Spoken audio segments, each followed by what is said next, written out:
No one saw it coming. When 83-year-old Janice Combs, mother of Sean Diddy Combs, was quietly led to the witness stand, the entire Manhattan federal courtroom fell into stunned silence.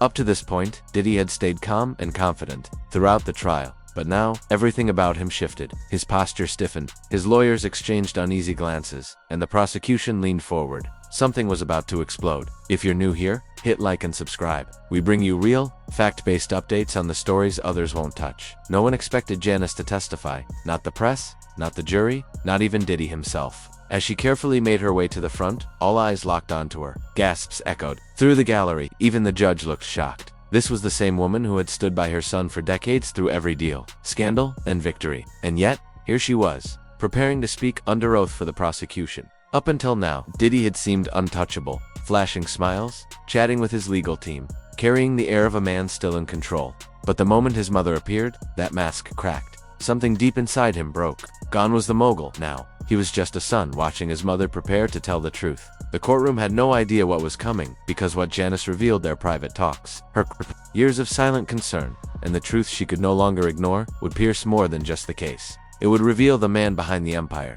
That day had started like any other. Quiet murmurs, legal teams shuffling notes, reporters getting ready. Then came the announcement. The United States calls Janice Combs. And the entire room froze. Some thought it was a desperate move. Others believed it was a mistake. But Janice walked with calm determination, eyes forward. She had made her decision. Diddy, buried in paperwork, looked up and looked shaken. His face turned pale. His hands stopped moving. Janice took her seat, barely acknowledging her son. Mrs. Combs, thank you for being here today, the prosecutor said. I know this must be incredibly difficult. Janice gave a soft nod. She was here to speak the truth, not as a media figure, but as a mother. The judge nodded. And just like that, the courtroom leaned in. What came next wasn't gossip. Wasn't rumors. It was the voice of a mother who had finally seen too much and could no longer stay silent.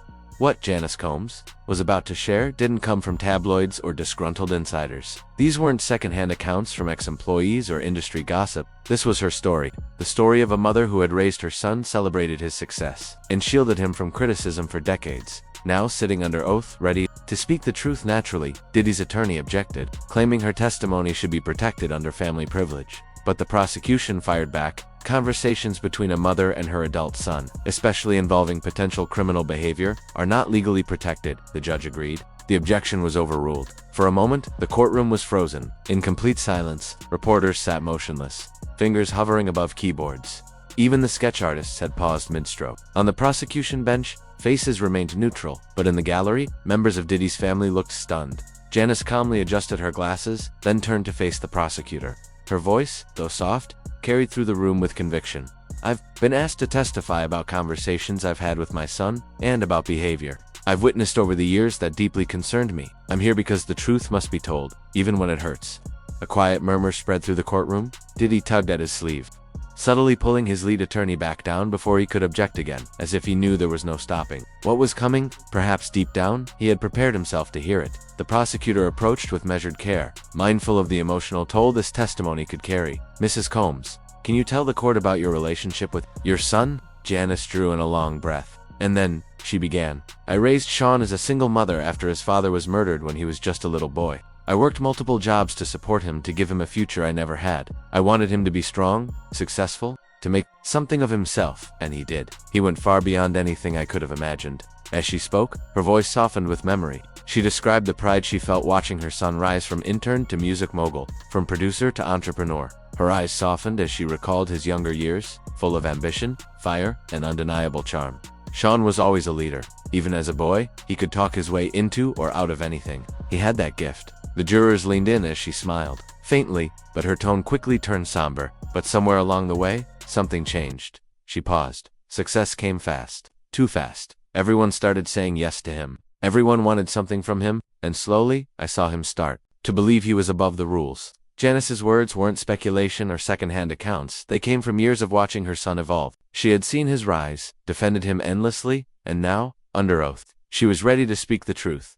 Diddy's lawyer immediately objected, claiming her testimony was protected under family privilege. But the judge sided with the prosecution. A mother's conversation with her adult son, especially about criminal acts, was not legally shielded. As the courtroom quieted again, Janice adjusted her glasses, fixed her eyes on the prosecutor, and said calmly, I've come here to talk about what I've seen, what I've heard, and the things I can no longer ignore. Gasps rippled through the courtroom.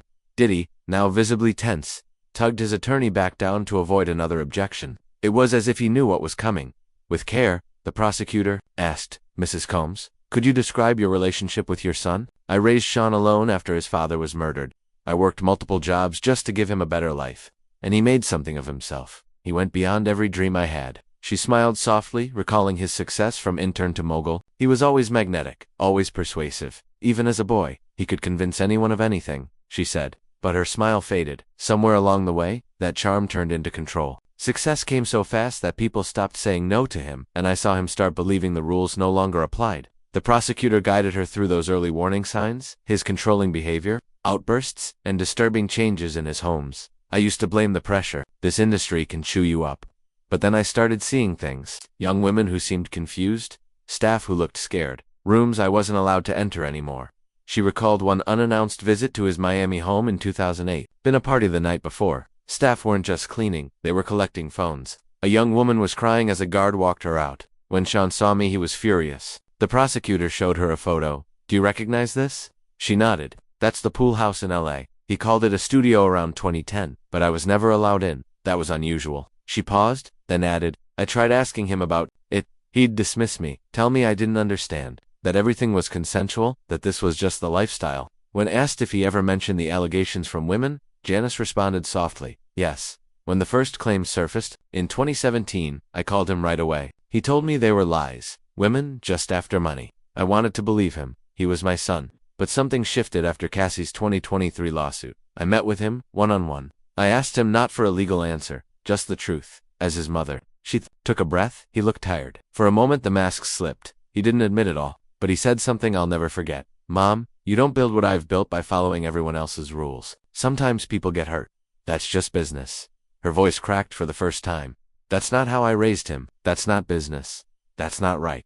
Diddy didn't look up. His lawyer scribbled notes, whispering urgently. But he sat frozen. She continued. "After the hotel footage came out of him hitting Cassie, I called him again. I was devastated. He said it was taken out of context. That he wasn't that man anymore." The prosecutor asked bluntly. "Did you believe him?" Janice didn't hesitate. "No, not anymore." I'd seen glimpses of that rage. Not toward me, but toward his staff, his team. The man in that video wasn't a stranger to me. She revealed how she'd found a list in his home office, names of women, with notes beside them like handled and potential problem. When she confronted him, he snatched it away and said it was just business. But the look in his eyes, I knew he was hiding something. A mother knows. The prosecutor presented another document. "Do you recognize this?" "Yes," she said. "These are the notes I began keeping after that moment. I started writing everything down. Conversations, things I saw because I felt like I was losing perspective. I needed to see the pattern clearly." The courtroom fell silent again as Diddy finally glanced up. Their eyes met, and for a brief second, something passed between them. Unspoken pain. Years of silence. And perhaps, a sliver of understanding. Janice turned back to the prosecutor. "I love my son. That will never change. But I can't protect him anymore. Too many people have been hurt." The prosecutor then asked, "Mrs. Combs, why are you testifying today?" Her answer was steady. "Because the truth matters. Because I raised him to be accountable. Because real love, a mother's love, means wanting your child to face the consequences, not escape them. And because